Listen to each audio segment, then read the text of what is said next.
Don't let them crush you down and beat you. Or your guts and grit will repay Mother Earth.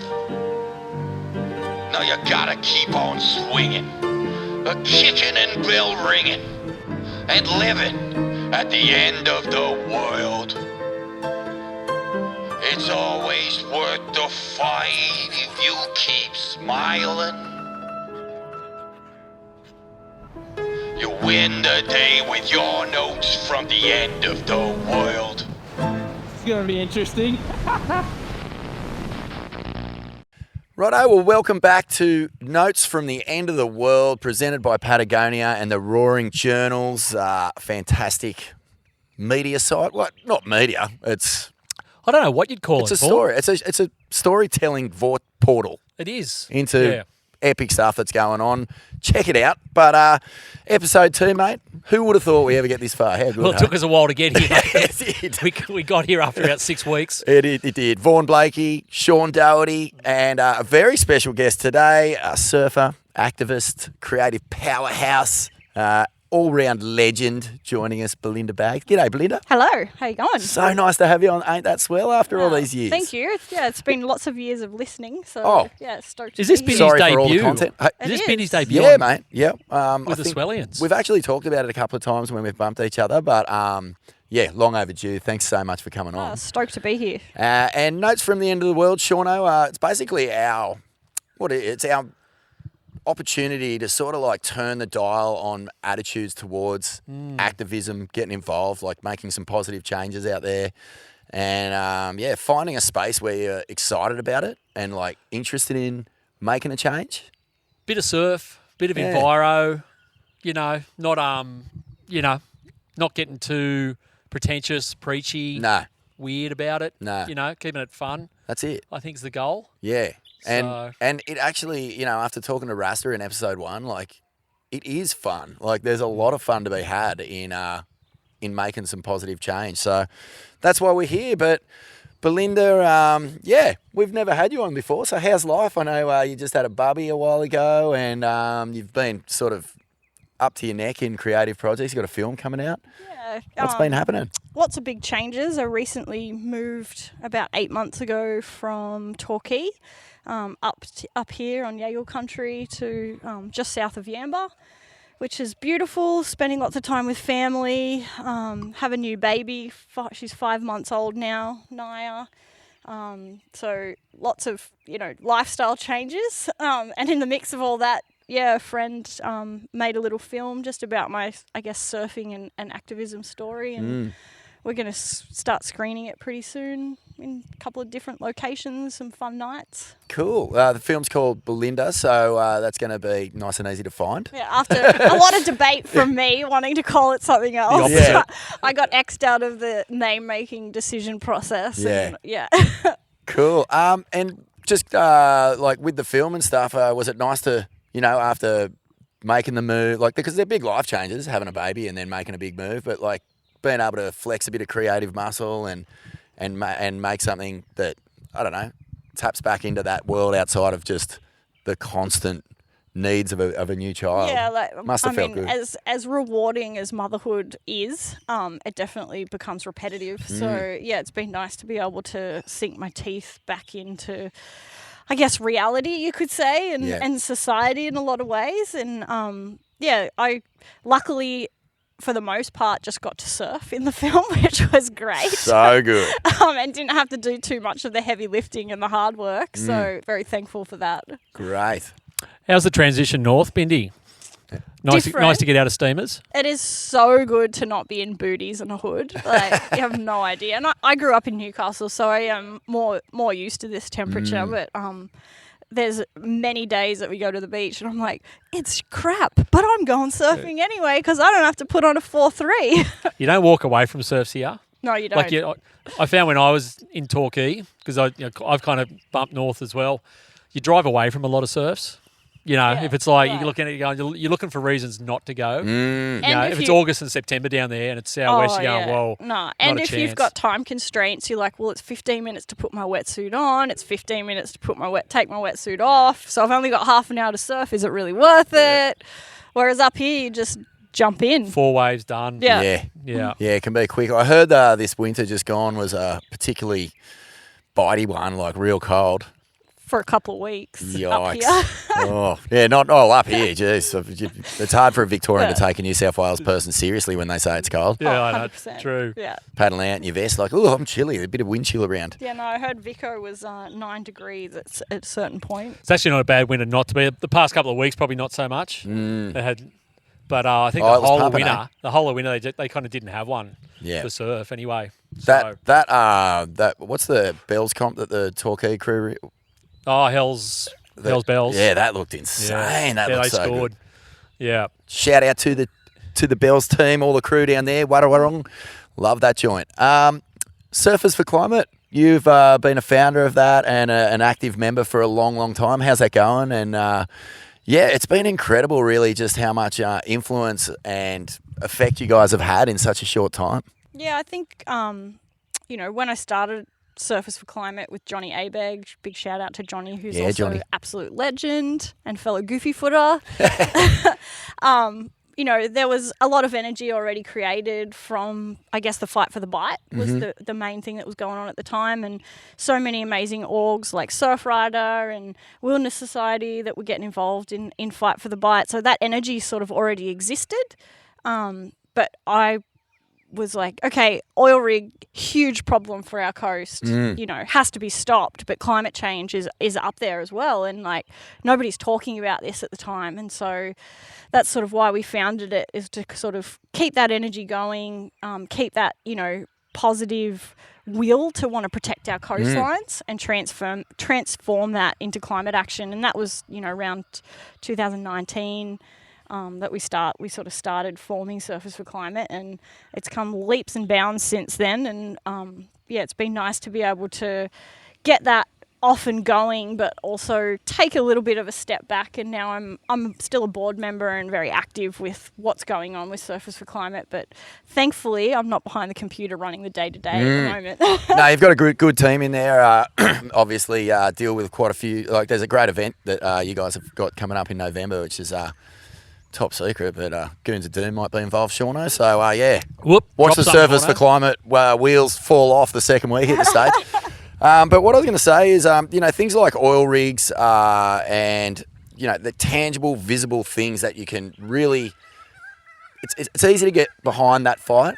Climate change can be one of those things where, I guess for people it can be a bit vague. So how do you define it, and how do you sort of like put an elastic band around what it is and what contributes to it in a way that isn't sort of... It's not sort of... at the mercy of being riddled by disinformation and doubters and basically cynics who just want to tear it apart. Because, it's a broad term that a lot of people misunderstand. It's absolutely broad, and like you said, it's not something tangible that you can touch and feel and point at and say that's bad and that needs to stop. It's it's in the air, it's everything that we do. But I guess to think about, like, imagine being out on your favourite surf day, the wind's offshore, you're getting a bunch of great waves, and then all of a sudden, like, gets all wobbly and some rogue waves come in, and that perfect offshore that you were riding is like a big sloppy mess, and you look over to the bank next to you and it's inundated with 4 more feet of water and not breaking anymore, and that's essentially what climate change is doing to our globe. It's making this unpredictable sloppy mess of things, and we're scrambling to keep up. I kind of like the things that contribute to climate change as well, they are visible. Like, when you kind of, I don't know, if I'm in a doom scrolling mode, I guess the algorithm is feeding me things like photographs of land in the 60s compared to land now, and just the radical change that's going on through development or, ripping natural resources out of the ground or whatever it is. Yeah. But it is visible. Like, you can see where these problems are originating from. Humans just... at their worst, not giving a shit, or making it all about business and money. And, we're pretty good. Yeah. Yeah. Good. Yeah. What a species. I know, we're great. But that's like the nature of it, mate. It's incremental. Like, it just happens. That's right. It's happening so slowly. And, like you think it's a whole planetary system that's changing. So it's not going to, it's not an asteroid hitting and wiping out the dinosaurs. Nah. It's just something that's happening really slowly, but it's going to happen in the way, it's like anything in life. Things happen slowly and then all at once. And what you're seeing now, all the signs are that it's changing. And while, we'll get up tomorrow and the sun will still get up in the east and we'll go surfing tomorrow and the trees will all still be here and the kookaburras will be laughing, what's going to happen in 50 years' time or 100? And that's more the issue, Yeah. And people get bogged down, and on one side you get people, who are doomsdaying and just going, oh, it's going to, we're done in 10 years. And then on the other side of it, you've got the crew who are just completely in denial about everything. But I think the realists in the middle just accept that it's happening, and it's probably, probably all right for us now, but for my kids and my kids' kids and whatever, it's, humans, but human nature is you want to leave stuff better than for your kids than you had it, and that's taken different shapes along the way. And for centuries, that's meant more civilization and less nature. But kind of got to a point where there's so much civilization and so much shit in the air that you go, well, maybe it's time for a bit more nature to recalibrate things going ahead here.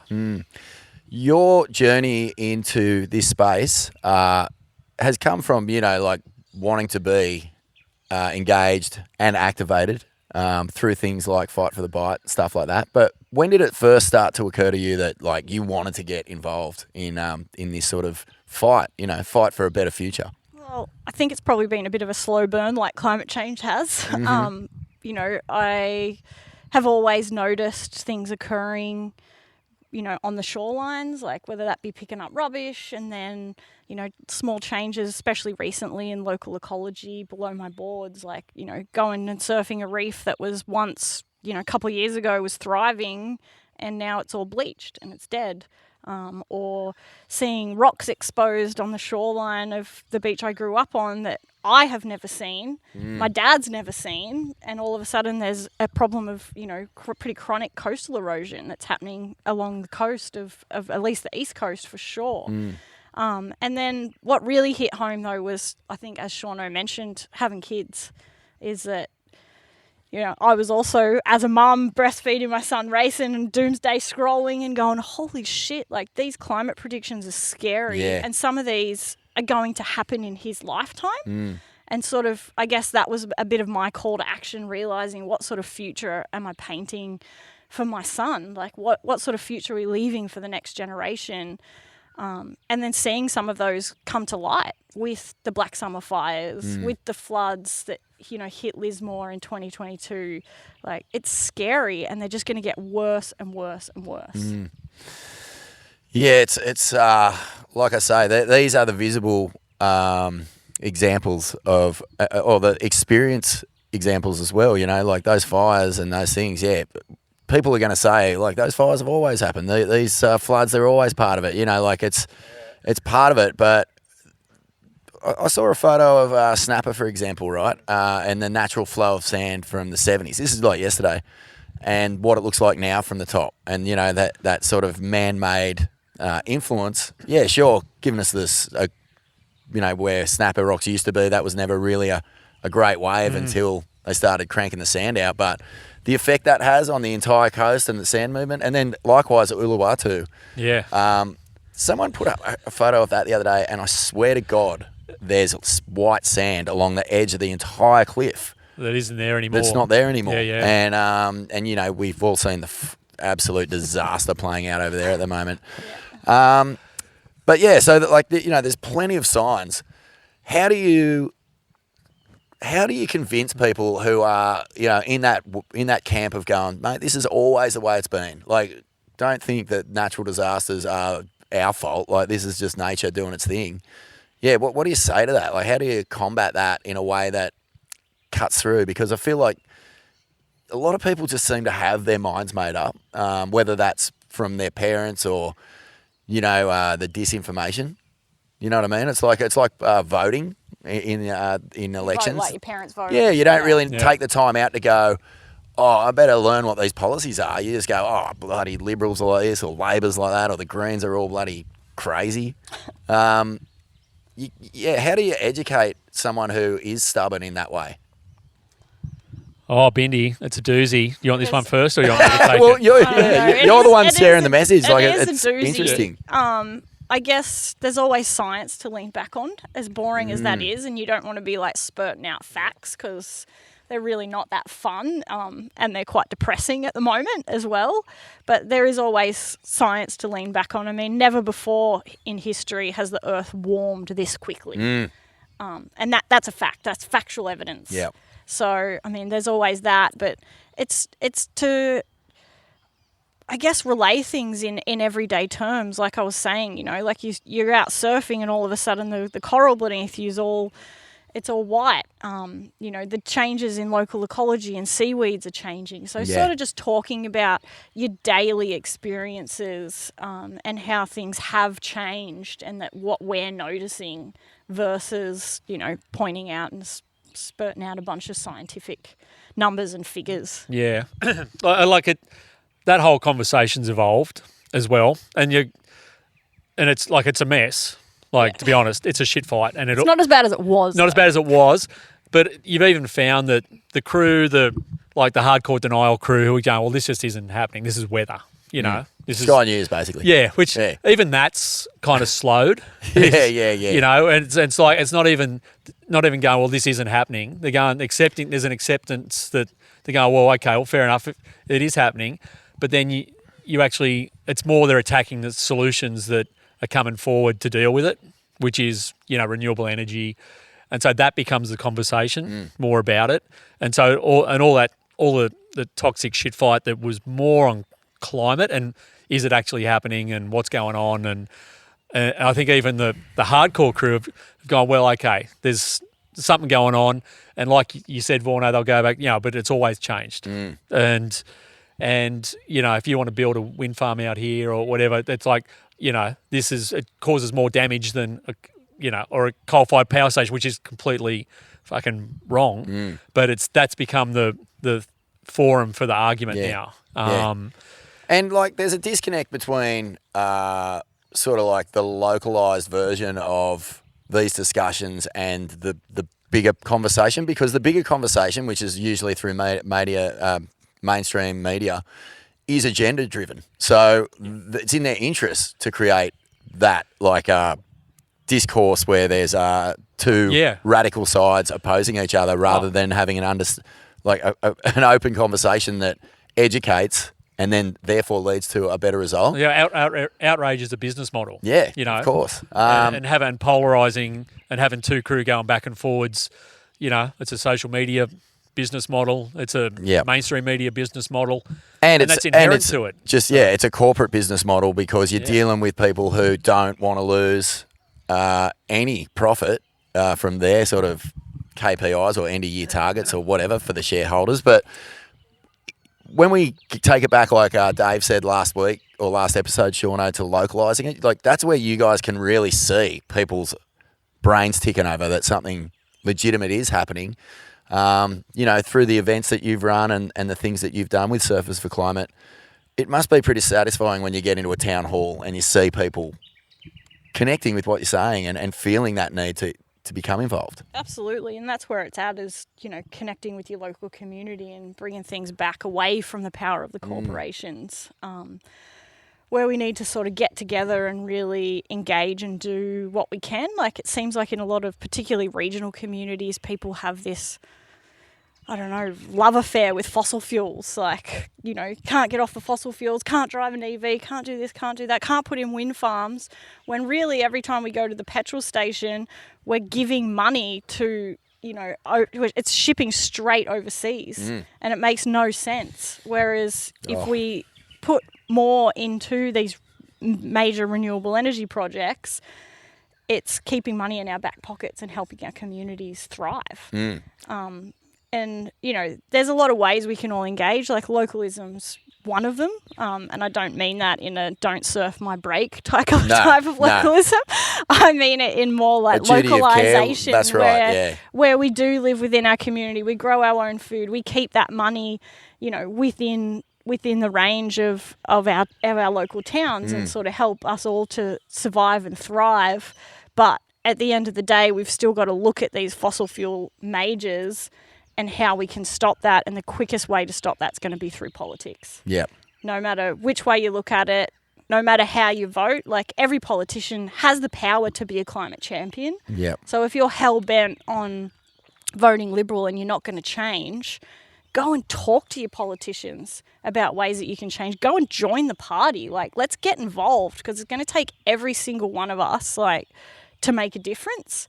And yes, we need to grow our own food. It's super important. But we also need to get involved in these decision-making processes, because unfortunately just growing food in our backyard or, changing the type of wax that we use on our surfboard isn't going to change the system. Yeah, I love that. That's the best advice ever, because, I think politics is probably the unsexiest subject on earth. You say the word and everyone's like, oh, 100%. Rolls their eyes. Everyone's lost faith in everything. 100%. Yeah. But we could change it so it's not like that. Let's make it fun, like climate action. It doesn't have to be boring and shit. But also, don't get involved in the arguments between the parties. Like you say, if you're a hardcore Liberal or a hardcore Labor or a hardcore whatever it is you want to vote for, what's fishing shooters, whatever it is. yeah. But you can still write a letter if these things concern you, and that letter has got to be heard. Like it will be heard. That we vote these people in. It's their duty to respond to our needs. And, I think that is really underrated, that regardless of which side of the fence you're on, you don't have to just swallow whatever guff and party line they're telling you to toe. You can say, hey, this isn't good enough. Let's change it. Let's get stuck into it, and let's get stuck into them. It's not going to work if just one of us do that. We all need to get involved. I'll tell you, the movement that's gathering momentum and a really, I think, kind of, not surprising, overdue for sure, but it's definitely gathering this sort of strength, is this the taxing of these mining companies. It's getting a lot of noise in Parliament. It's getting a lot of people, comedians obviously leading the charge, but people are going, hang on a minute, our natural resources getting ripped out of the ground, shipped overseas tax-free, and then sold back to us at 5 times the cost of what. Yeah. It is madness, mate. It It is the definition of madness. Yeah. You want to go back to Sean O'Triple8's heyday, right? Well, I was like, well, you've I was having doing this for a long time. That's right. Because there was a lot of crew, and what happened, right? There was, because a lot of this stuff, and it was on the back of the Fight for the Bite, and I was having a crack at a lot of the big oil and gas majors from around the world, and the systems that exist around them that allow them to pillage and and do their thing basically. And I had a lot of surfing mates who actually work on the rigs in the northwest, and they were super sus on the whole, they had, chipping away and going, they go, well, what's your car going to run on? What's this? And but you know what got them in the end, and it got us onto the same page, is I just kept publishing all the fucking the zero tax numbers that these majors paid, right, and all the zero royalties they're paying, and suddenly, mate, we're on the same page. These guys are going, they couldn't fucking believe it. They're just going, are you serious? Yeah. They've turned over $30 billion and have not paid a cent in tax and not a cent in royalties, and they're a multinational company. Yep. And then you go even the Australian, in inverted commas, majors. Your Woodsides and your Santos, they're going, we're proudly Australian. They go, fuck off, they're not Australian. They're 70 or 80% shareholder foreign owned. Yeah. So they've got an office here in Australia. Yeah. And they dig the shit out of the northwest, and they dig in the Liverpool plains, and they want to, but they're not Australian. They're owned by shareholders who live in other countries, and pretty much all of the big majors are overseas. But long story short, it was common ground. Got us onto some common ground that we could both agree on. This is shit. and this needs to stop. It's absolutely insane. The fact that I pay more tax than Shell in this country and Woodside. You are bigger than Chevron, Bindi. Yes. Yes. I live You in are I live in a caravan and I pay more tax than Shell. You are a bigger contributor Yeah. to the Australian economy. It's crazy. Yeah. It's absolutely crazy. And there's other countries that, not that I condone, digging up fossil fuels Yeah. out of the ground and exporting them overseas, but there's other countries that are taxing that and using it to send their kids to school, to pay for all our medical. It's insane that we don't. We have completely fucking blown it. Yeah. We've been through 2 or 3 mining booms in this country. We've just been through another one. There's a gas boom that's kind of halfway through at the moment. We got $1 trillion debt here, small fry compared to America. That's a lot of money.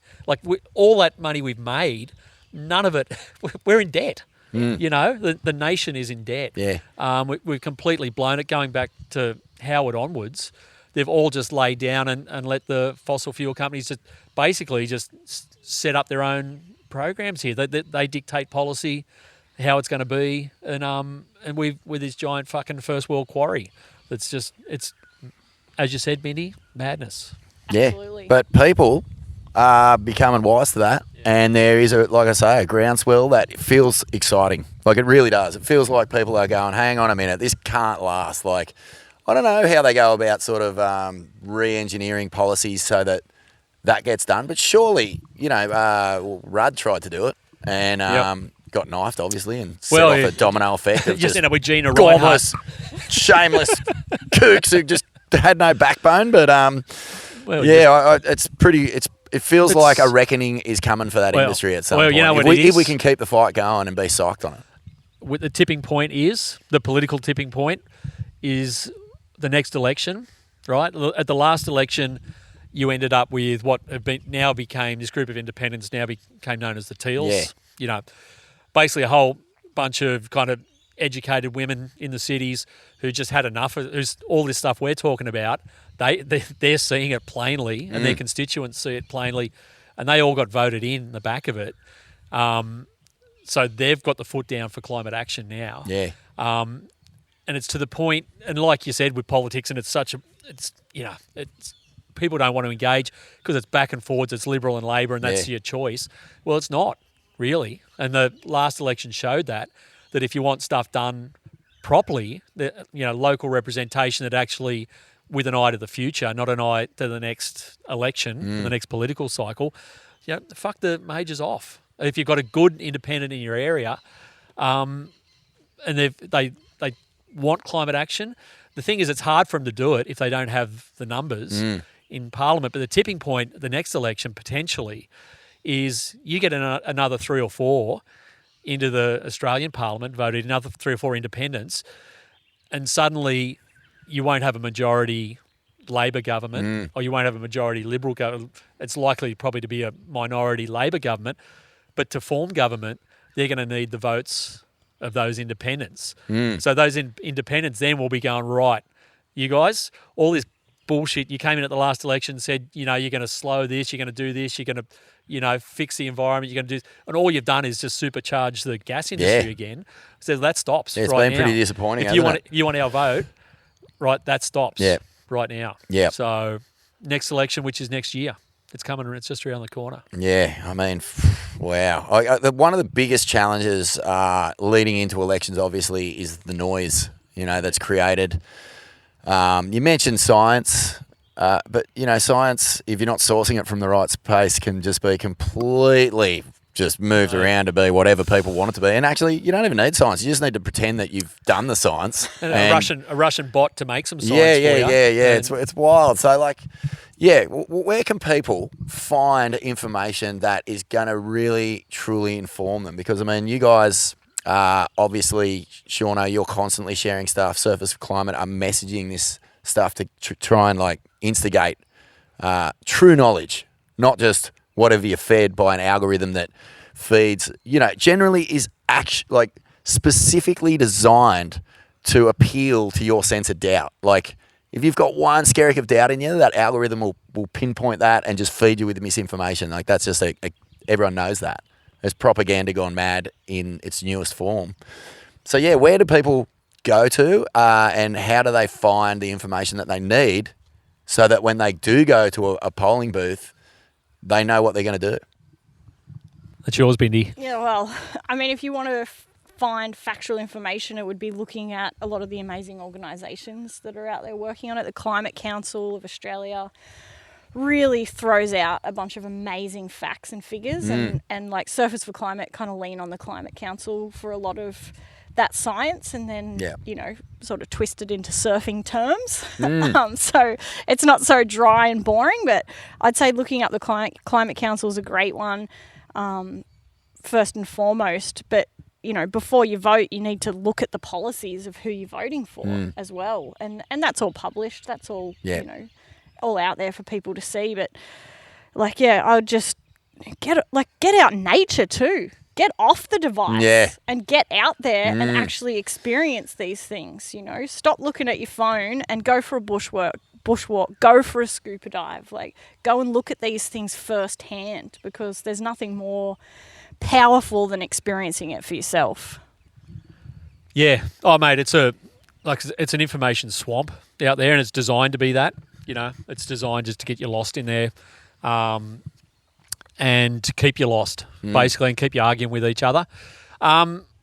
Sources for stuff, if you go the general mainstream media and it all gets bundled in together, some of it's actually pretty fucking good. Some of it's pretty straight up, and there's, they work to make sure it's balanced. And ABC's always pretty ABC's balanced. generally pretty good, and most of them, commercial TV's pretty rank. That's long gone, it's long mate. gone. They're all their owners generally own fossil fuel stuff anyway. Oh, for sure. So they're driving the division. That's a write-off. We're never all in the same basket, working towards a better future with mainstream media that has a basic, a profit as their main source. Big oil and gas is planting all the seeds of misinformation, exactly. basically. Yeah. Through media, through everything. That stuff's a write-off. There's a whole heap of, like you said, Benny, there's a whole heap of crew. Like the Australia Institute do a lot of stuff around fossil fuels and the economics and stuff around it. And they're exposing all of this stuff that we're talking about. But a lot of even the government, if you're talking weather and if you want to go down to that, an energy and the government departments, they're independent. You're lucky. You think about it, you're kind of lucky in Australia. You've got those crew. I was actually going to mention that, but I thought you'd shoot me down. But the other thing is, it's this prevailing kind of mindset where it's anything government is, and it's all coming out of America, is deep state. It's fucked. They're controlled by this, and and to a degree, sure, in other places, whatever. But we're kind of pretty lucky here. The public service here is generally, they run these things and they're pretty independent about it. They're pretty straight up. It's facts about where, what's happening, and that AEMO with energy, even the Bureau of Meteorology with weather. Yeah. That's another conversation. But it's, we're lucky we've kind of got those groups that you can always go and look and find this stuff. And it's never perfect, but it's better than it is anywhere else in the in the world, pretty much. And look, I also feel like there's a couple of satirical kind of outlets out there that are doing insane stuff. Batuta Advocate are so good They're at unreal. just stripping it all back and just laying it out in the most entertaining form you can. And Juice Media. Don't as well. confuse. Juice Media, Punters Politics. Punters Politics, Epic. Really good at stripping it back to its blinding idiocy. The absolute ridiculousness of how these systems have been done. Yeah.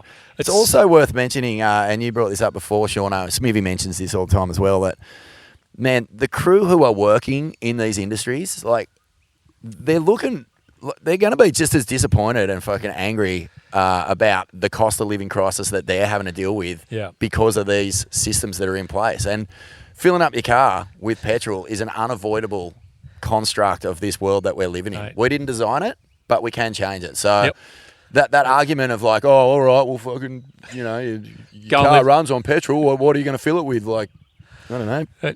bee juice or whatever. Go I'm and just live in like, don't eat meat. Go, what are you going to eat? Bugs and live in a cave? But there's no way in this system as it stands and that we've been a part of and just, properly steered around because of the interest of media becoming less and less objective and more driven to have that money coming in. It's like you just have to understand that there's certain things that you just need to do, mate, in order to make these changes. The thing is, mate, the world's changing. You got to live. There's a big transition change. Like all this stuff that's happened in the past couple of 100 years with fossil fuels that's powered society and got it to where it is. Great, good job, fellas, but sit it out now. It's like you're done because you're using the sky as an open sewer. Yeah. And that shit's just not going to you can't do that forever. Yeah. You can't put 60 billion tonnes of carbon into the year every year and not expect it's going to fuck something up at some point for someone. But it's like, mate, you and I, we grew up, we're in surf mags, mate. We know about fucking industries that get turfed. Yeah. We were in the golden age where, surf mags ruled, and now I do it in a spare bedroom. So it's like fucking transition, man. It's like the world changes. For sure. And it's what's changing now is the big stuff, is what powers it. And it's a fight between the crew that own the old stuff and that have milked the old stuff and plundered it and made, trillions of dollars out of it, and whatever's coming next. And that's it's renewable energy. It's already here. We're almost at 50% running the grid here in Australia.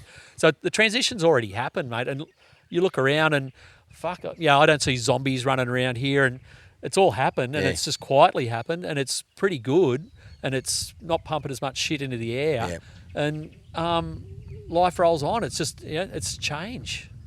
Yeah, we need to embrace it and embrace it quicker. And the thing that gets me is the people that stand in the way of it, like where they're reading into this misinformation that's basically spruiked by big oil and gas trying to hold on to their profits for another decade or so. And like you're stopping an amazing thing that can benefit your community, but also your children's future.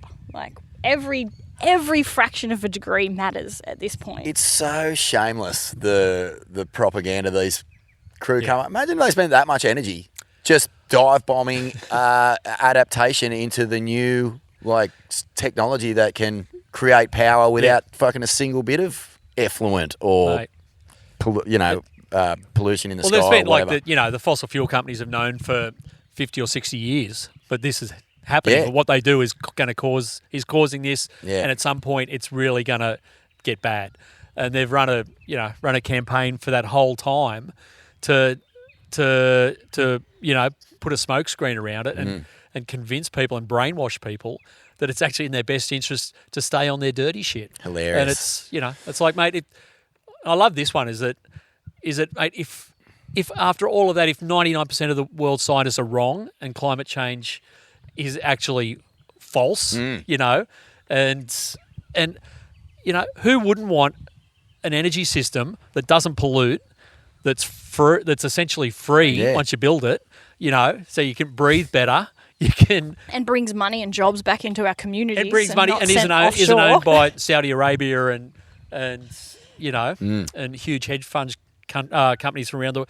It's like even if it was the biggest fucking lie ever told to mankind, changing now would be 1,000 times better than what's currently here anyway. You wouldn't have to dig up the whole country.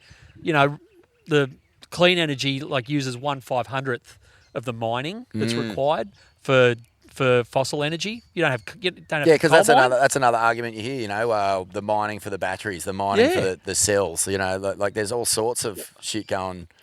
Go and fly between Sydney and Brisbane and look down when you're over the Hunter Valley and have a look. And look at coal mining is. Newcastle's the world's biggest coal port. Yeah, it's like insane. and it's horrible, and you can't, and that's permanent. That's permanent damage to the land, you know. And that's what they say. And I didn't come on here to put numbers in, but they reckon, because that lithium argument gets brought up all the time, and whereas for your batteries but it's 1/500th the amount of mining that needs to occur for a clean energy future versus versus Yeah. fossil energy. Because you just don't have to, mate, you build it and it runs itself. You don't need to keep shoveling fucking coal into it, every day. So, Mate, geez, it'd just be so nice if these companies went the way of Blockbuster Video and a few of the other things that refuse Nobody to seemed accept. upset. Blockbuster's no, gone. mate, they gone. Yep. Just refusing to accept the changes that are inevitable is a dead set death wish for your business. So it just seems ridiculous to me that you wouldn't be like on the front foot leading the charge to renewables and all that sort of thing. But let's just get specific for a sec. How are we going in this country right now as far as emissions, targets, and sort of turning the needle a little bit so that we're on the right side of You want that one, A, Vinny? history, B, saving the planet? Well, the fact that we're one of the biggest exporters of coal and gas on the planet Yeah, that doesn't means help. that Not we're good. not. It's not a great No. thing. No.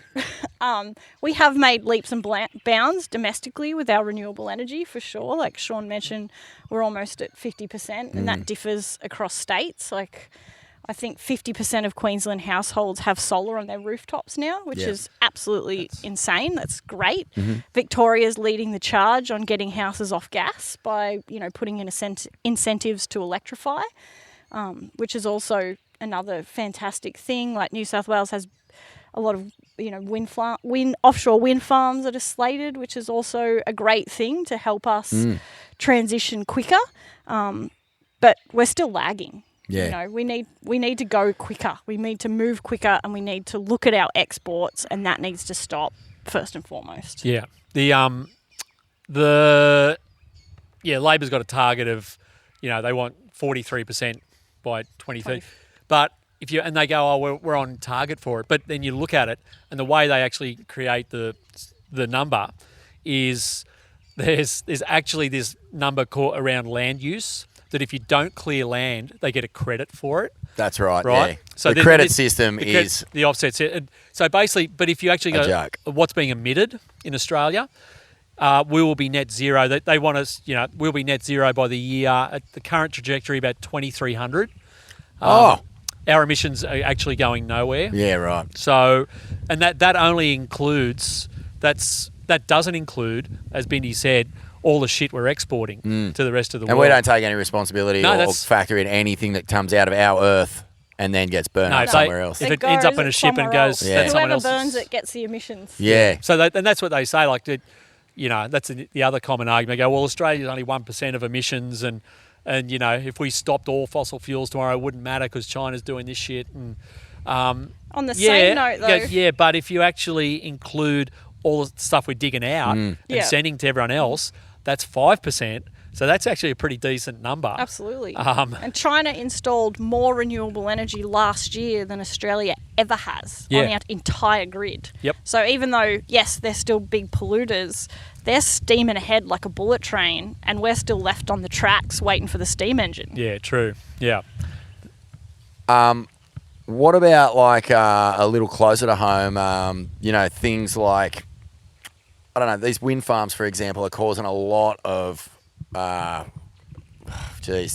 unrest is probably the best way to put it. I've had That's one word for proper, surfers, swellians who listen to the show have said, man, we've got to protest these wind farms. And, where is that information coming from these guys? Like, you would think that is a free source of energy. I'm not sure really about what the major argument is. Is it just a visual thing? Is it like the potential for an ecological disaster if they whales, burst the into vibe. flames? Or, what is it? What's the argument against wind farms, to your knowledge? No one really says it, but it's the visual amenity, I think, and it's just the fact they're new, and it's a hard one. Like if you said to me, "Is right? We want to build a wind farm out there," I go, "Oh, okay. Well, what else? What are the other options?" And you kind of look at it. Where Australia's at right now, you've got all of the East Coast anyway. Most of our power comes from coal.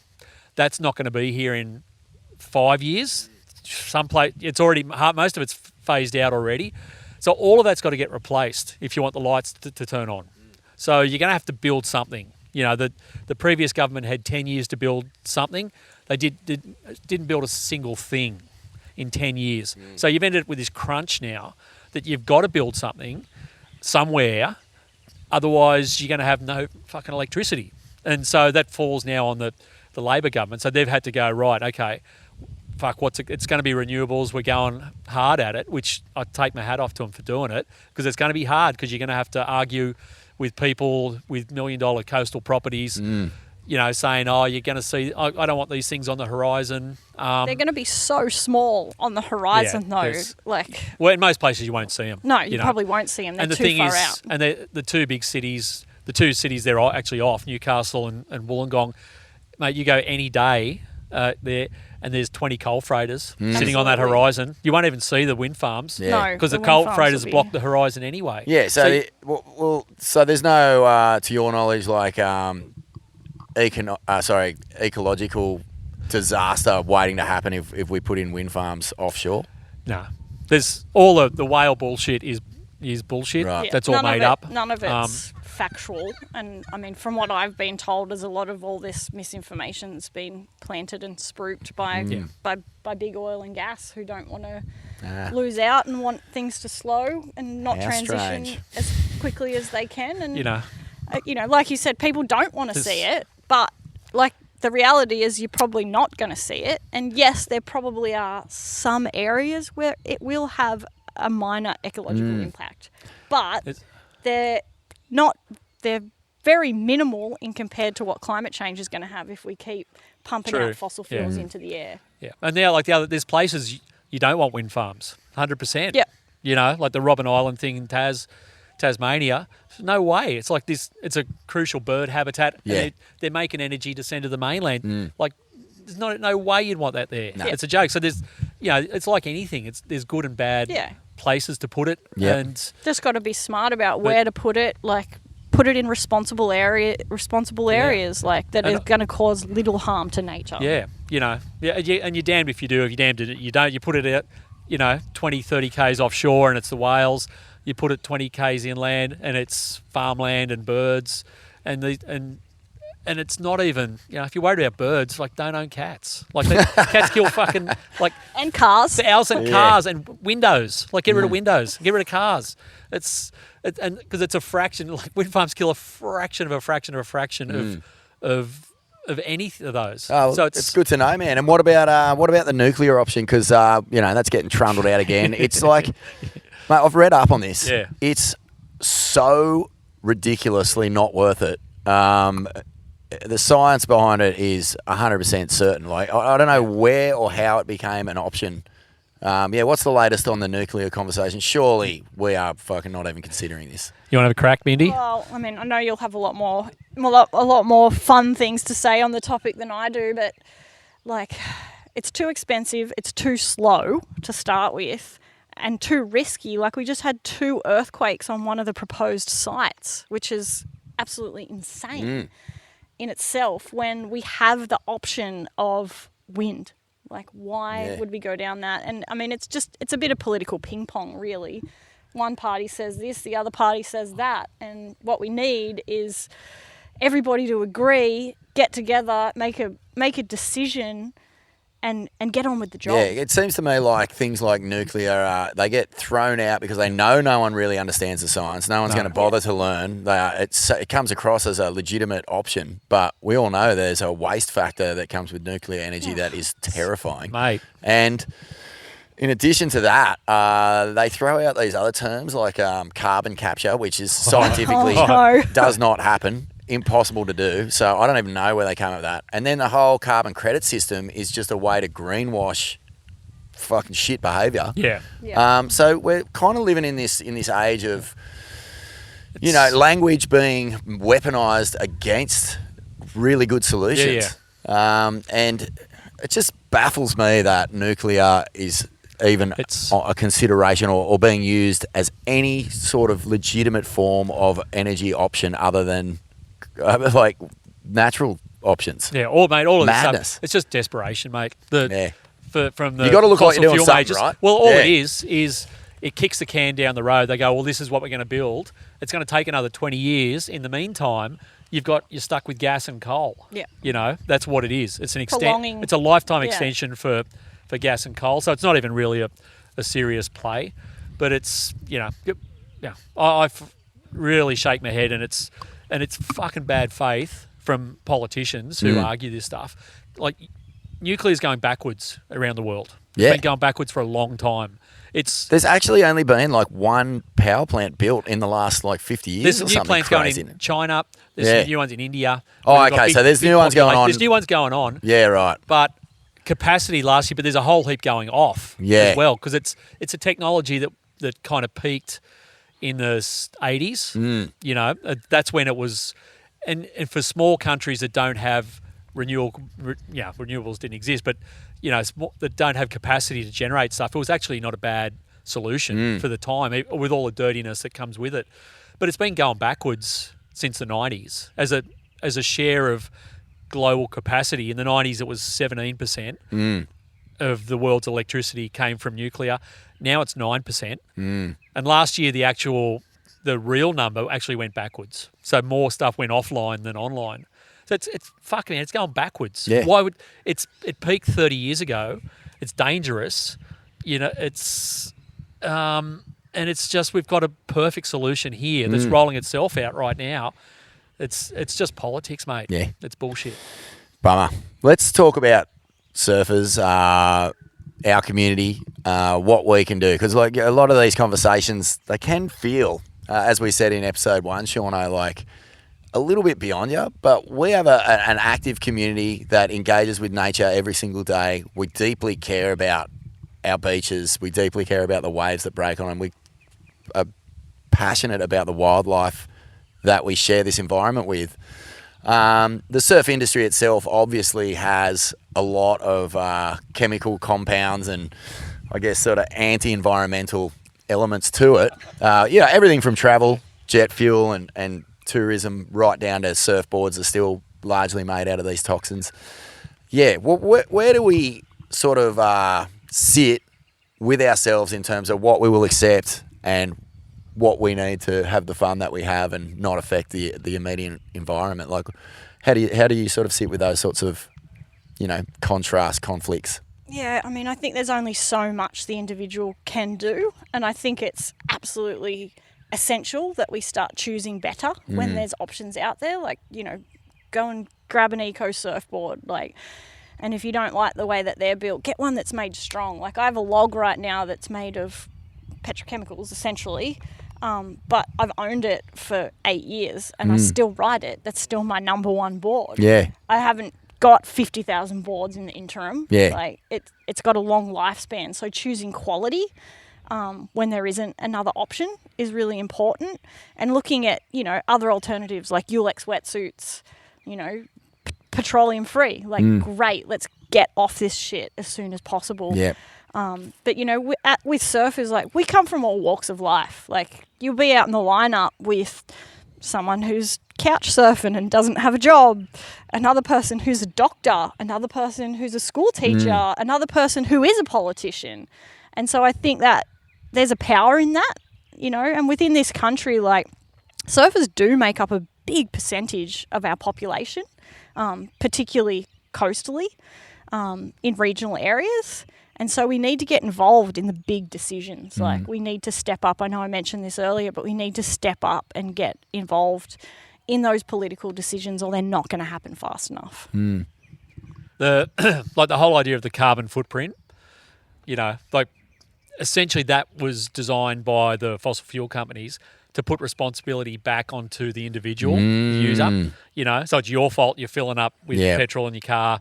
You know, it's, you know, they're your miles if you're on a plane. Look what you've made me done. I have to keep digging into these holes to service your surfboards, man. It's the drug dealer's defence all the way. But so it throws it back on you. Yeah. And if you, like Benny says, if you're not organised to push back and ask for better, you'll just keep getting served up. You know, you'll keep having to fill your car at the Bowser and blow, you know, carbon monoxide into the atmosphere forever. But it's, you know, there's all the small things you can do, like, you know, Bindi said, and they're great and they're incremental. And which I think they actually do is they kind of at least re-engineer your thinking around around what you should be doing. You know, they're not. At the end of the day, it's not going to save the world. Yeah, you can't get bogged down in those small things. And I think this was part of my journey for a time too, was that I was like, I can't stop traveling because of my job, but I'm going to be completely vegan to counteract that. And so I didn't eat meat or cheese or dairy or anything. That must have made flights pretty for decades. long, hungry ordeals for you, I'd imagine. I was quite hungry at The times. vegan options never. But yeah, really so I did that, and then I'd start riding my bike everywhere, and then I'd look at, I'd go to the grocery store, and everything's wrapped in plastic. Yeah. I'm going to have to roll my own tortillas and make my own almond milk. Oh my God. And that was my daily, was doing things like that. And then I realized maybe, I can't function like this, because the deeper I went down the rabbit hole, the more I realized that, everything that we sort of essentially do has a carbon footprint. Yeah. And I did start feeling guilty, and I was like, wait, there's got to be a better way to make bigger, impacting, lasting change than chaining myself to the kitchen and rolling tortillas for the rest of my life. And there's actually people that have studied this, and they actually go, well, for people that are really conscious around climate and whatever, the better use of your time is, like Bindi said, that's 11 full-time jobs, going vegan, trying to keep it all out of your whole life. Yeah. Better use of your time is actually just organising and going to the top end, and tackling, with the bite stuff, taking that out. We got rid of more carbon out of the potential carbon than we could have ever done individually through our own individual lives by organising together and stopping that thing, and that's keeping that in the ground. That's it, and that comes down to the power of this surf community now. Is if you're looking at surfing and surfers as anything other than a super powerful community of people from all walks of life with all different fields of expertise who can contribute in whatever way it is to stopping these just endless cycle of destruction. You can really make changes quickly. We've seen that. We've seen that with all these, Fight for the Bite being probably the prime example, but PEP 11, all these things have come about because of these kitchen table meetings that you said, Shauno, rolling into something else.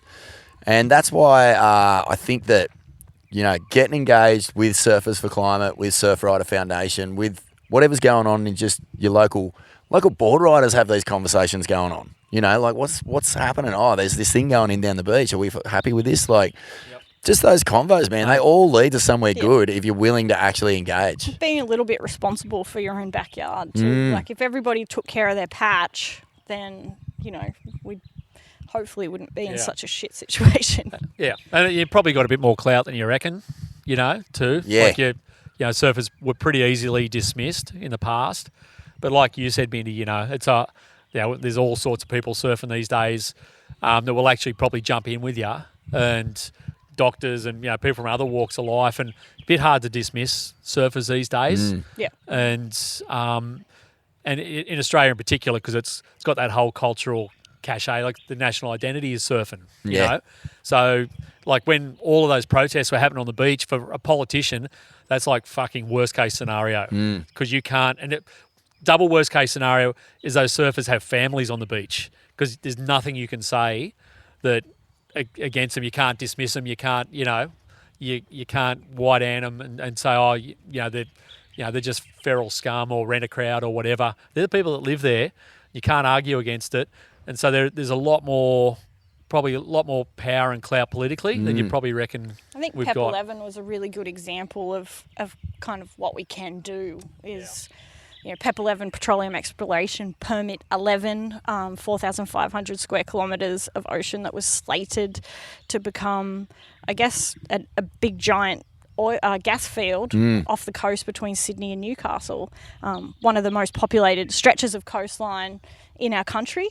And, you had little organisations from Newcastle Save Our Coast starting, signing petitions, going to markets, all kinds of, little events to get the community involved. Surfrider stepped in and did paddle outs along the coastline, made a big impact, kind of halted everything for a while. And, Surfers for Climate kind of engaged at the end and really leaned in and got legislation passed to ban offshore mining in New South Wales coastal waters, which doesn't include the Commonwealth waters of PEP 11, but it is, a block of having that infrastructure put into place and another deterrent. And I think that's just sort of like a great example of how things can start. They start in the small community. You do the paddle outs, the protests, and really show that public opposition, which is so important. But then we need to take it to the politicians with solutions to help stop that as well. So it's kind of like that full cycle of, like people power. Local to national. Yep. I love that. And what a buzz. What a buzz when you get a win. You're just like, yeah, here we go. I'm just so psyched. So, as you say, Shauno, like an election coming up, it's going to be a cost of living election, right? Like this is the only thing. So we're going to be bombarded with, I'm already exhausted thinking about it, but bombarded with like, it's their fault. Yeah. It's their fault. And they're going to be pointing the finger at each other about who manages money better. But this is an environmental conversation. Like, well, cost of living is a direct result at play. Yeah, exactly. Like it's a direct result of a million different things that have the potential to completely destroy the environment. If you reckon the economy's fucked right now, mate, wait till it's 50 degrees in summer and crops fail and in whatever it is, 50 years, 100 years time, and see how your economy's going at that point. Yeah. And we're already seeing that in smaller forms. Like there's a flood or there's no rain, and all of a sudden avocados are $5 a pop or not available at all. I tried to buy red cabbage the other day and it was $8. For a cabbage, which is insane, you get a power bill worth $2,000. My parents' insurance just went up $1,000, and they haven't made a claim. That's just because there's been so many claims from natural disasters. Yeah, I guess the one of the real positives that we could get happening for the climate and for the cost of living would be to maybe tax mining companies. What about that for an idea? There's a thought. And don't believe for 1 second that they're going to just pack up shop and leave if Australia starts taxing them. No. They're not going to leave the biggest literal mine, gold mine, money mine in the world just because they got to pay a bit of tax. No, they play the bluff. The fear campaign will be fucking outrageous. Mate, that's what they'll do. Yeah. They play the bluff game, but if you did, they'd all still be here. Mate, they'd still be here. Still employing people. They wouldn't put a single person out. And, maybe, just maybe, this so-called gas shortage, which is literally made up. It's like we will maybe be in a position where we have a bit more of a say in how we even allow our natural resources to be, exploited. Harvested. Yep. Exploited. But, anyway, we can make those calls with, a bit of self-education, as we said. Get to these places. Surfers for Climate. There's plenty of information there, and get to the events because there's always things going on too. Absolutely, yeah. We have a lot of events always popping up. Some fun surf trivia. Movie tour coming. Sick. Giving me lots of anxiety. Yeah, you're more public speaking for you, Bindi. Out front of your own movie called Belinda as well. Yeah, doesn't get any more anxious ridden than that. Mate, it was great. Actually, last time I saw you was at the Jerry Lopez film in Byron, and that was so great. And again, it's easy to have these conversations and feel like, oh man, am I in the mood for that? But if you go to these things and you're just with the tribe and you're watching movies and you're having these conversations, there's no 100%. Need for it to be a stressful, anxious, anxiety-riddled experience. Making change can come on the back of just having the best time ever. Oh, totally. I just get anxious because I have to speak in front of everybody. That's fair. I'm sure my inner bogan comes out and I just want to swear, but I have to not sound so bogan sometimes. Nothing wrong with that, mate. But no, there's nothing better than getting together with a surf community, watching a movie, depending on the location, having a beer or two and hanging out. And, that was kind of part of the lifestyle when I started surfing 30 years ago was, it was laid back and that's what we've always loved, getting together with the gang and now giving it purpose as well. It's because the film itself, just to go into that just for a sec before we talk about the Roaring Journals, but it has got a message and a bit of your story, right, through activism and surfing. Absolutely. It's kind of, how much I love surfing, which I've been told that I surf more than most humans on the planet, although maybe not right now with a 5-month-old baby, but you know, sort of how I transform surfing into environmental activism. Like, I'm not a scientist, I don't have lots of money, but I still wanted to contribute positively, and how this selfish pursuit of surfing and being able to hang 10 kind of led me to being able to, you know, rally the surf community to make positive impact. And it's really important to say no to these big fossil fuel projects like we've been talking about. You know, you fight for the bites and stopping oil rigs and all that, but it's also really important to be saying yes to the solutions, and that's kind of highlighted in the film too. Like, one of my,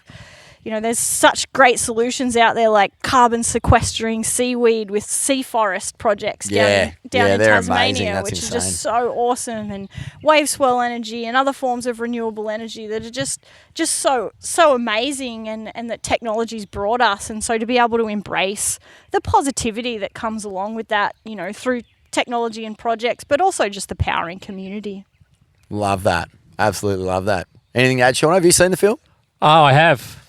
You were ripping, Bindi. We shot it over a week. Did you? Yeah. It's pretty good. It's a week of reasonable surf. Oh, that's how you do it. And you're back in the water too? I am, yes. How's it going post mumhood? Mumhood is great. Surfing can be frustrating when you are not quite as good as you were 9 months ago. But getting back there, just building up strength and taking it slow, and learning to be easy on myself. That's a common side effect with most surfers, isn't it? I think so. You should have seen how good I was the other day, or Absolutely. back in the past. Yeah. It's more like those moments where you're like, oh, I could have done that turn there, but then I bogged rail. Yeah. And then you get frustrated at yourself, and you're like, all right, I'll get back Story there. of my life. Don't more worry about it. More push-ups, more yoga, Yeah. more squats, More sleep. more sleep. And so, just so people know, where can they find the dates and check it out? Just on your Instagram? On my Instagram or on the Surfers for Climate website. Cool. I think we're going to do one down in Torquay with the Patagonia crew in October as well. So, yeah. Unreal. And on Patagonia as well? Website? Yep. We'll Cool. have them around too. Yeah, for sure.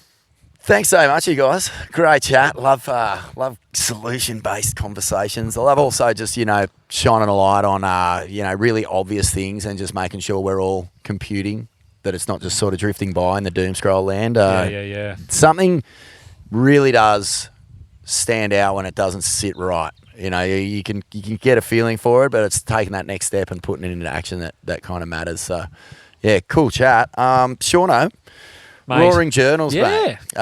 We've been busy. Yeah, I've had a bit on. True. Heaps on there. Yeah, I was stoked. Actually, the most recent story I just copped, Corey Graham. Yes, Corey's been busy. He's been super busy. Yeah. Master craftsman from down Torquay way.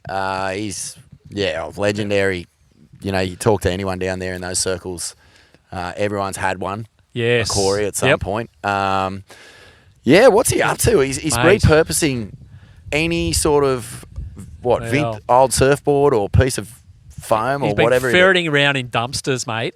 How looking good. For junkyard dogs. The junkyard dog, because of course, and I think the seed from this. Corey's always shaped odd boards. So he shapes beautiful boards, and then he shapes left field stuff. Yeah. Like I asked him for when I was living at Byron, I said, mate, I'm not even going to tell you what to make. I said, I want a board for the pass. It came. I picked it up. It looks like a foil board. It's like a foil board crossed with a Simmons. So it's got two twins right at the back. It's 410. It's 3 inches thick. So it actually fair dinkum look like a foil board, and it goes like 8,000 miles an hour, and has a complete mind of its own when you try and turn it. So it's under 5 foot, this thing. Yeah. And how are you going on it? Well, I tried to surf it out the point here the other day. No, mate, it's not an Angus board, mate. No. It's a passport. No, I almost ran about 8 people over because it gets a mind of its own out in the flats. But anyway, long story short, Corey's he's been looking at repurposing all these little half cuts of leftover blank bits, and he's using industrial foam as well, and he's finding stuff in dumpsters, and making kind of semi-functional boards out of it. It's like this thing, it functions in the eye of whoever's on it. But he's having the time of his life. Long story short, That's so cool. because And- he just goes because it's not like he's doing some for clients, but mostly they're just for himself. Yeah. And he's gone, mate. It's completely liberating because he calls it fun rubbish Yeah. because there's no expectation with it.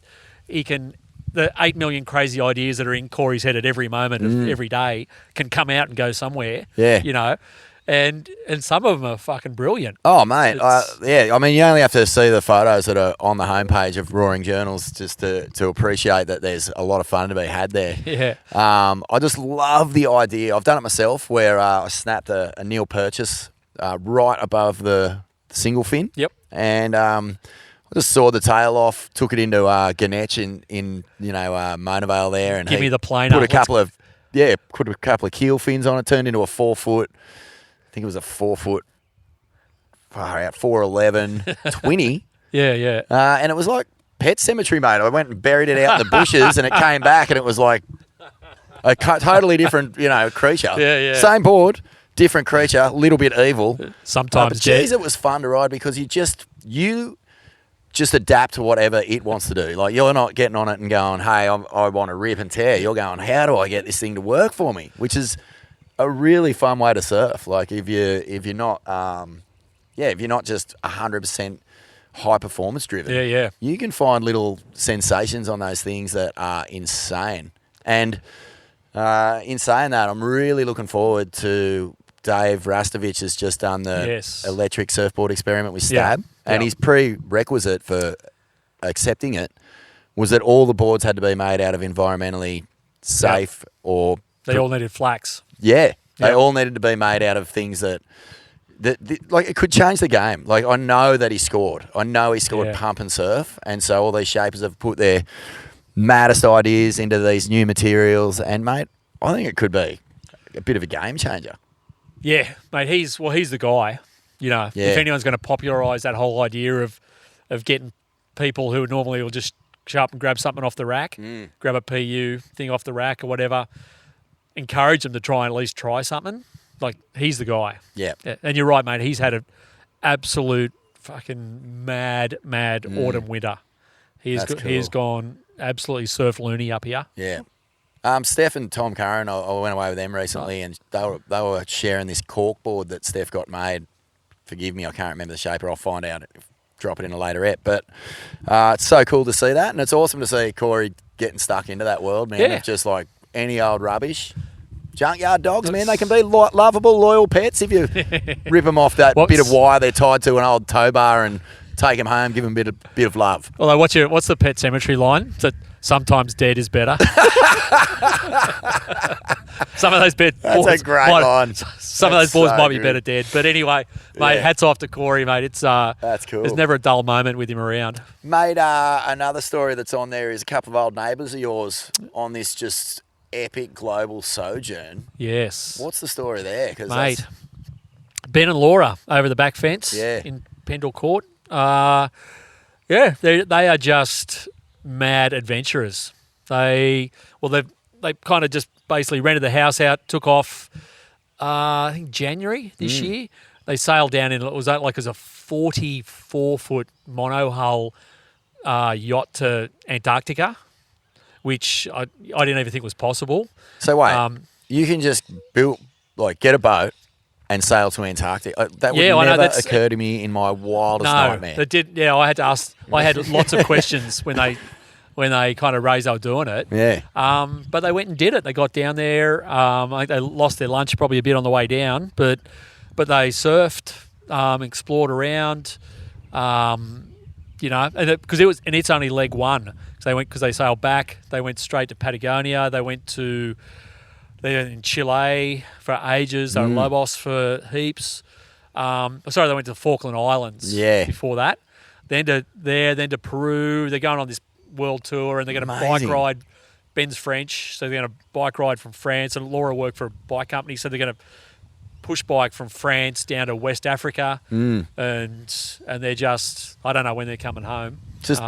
Just with their boards. All on the wind and manpower. Yeah, Amazing, man. They are amazing. legends, That is so cool. People talk about it, the romantic ideal of we're just, getting out and traveling. But, for some people that's like a week at Byron. Yeah. It's like, this is like serious commitment. Yeah, You're isn't it? going, this is years, and they're, putting themselves right out there. And actually, worth mentioning that similar sort of adventurer, Matty Hannon's road to Yes. Patagonia is still travelling around. Yeah. It's gone off. Mate. It has gone off. Like, Yeah. people love it. And rightly so, because, it's not just like, oh, let's go stay in a resort somewhere. It is real travel, real adventure, and like tapping into that surf explorer that we all got somewhere niggling away at us. All inside, deep inside, Isn't it? all of us. Yeah. So that's cool, Sean.